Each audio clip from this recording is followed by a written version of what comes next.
സിനിമകൾ മലയാള സിനിമയിലേക്ക് കിട്ടുന്നില്ല എന്നുള്ളൊരു പലരും പറഞ്ഞു കേൾക്കുന്നുണ്ട്. മലയാള സിനിമ അഭിനയിക്കാൻ വേണ്ടി തമിഴ് സിനിമകളിലോ അല്ലെങ്കിൽ തെലുങ്ക് സിനിമകളിലോ ലോക്കായത് കൊണ്ടാണോ?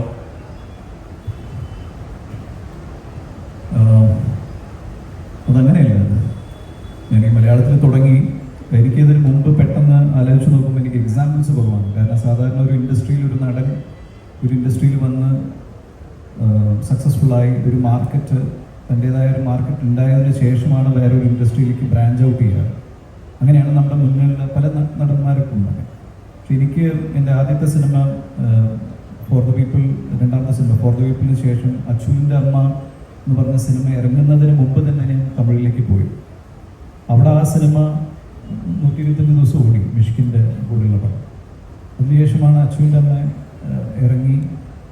തമിഴിൽ പോയതിന് ശേഷം വന്നു ഇവിടെ ക്ലാസ്മേറ്റ്സ് ഇറങ്ങി, അത് വിജയിച്ചു. പിന്നെ തമിഴിൽ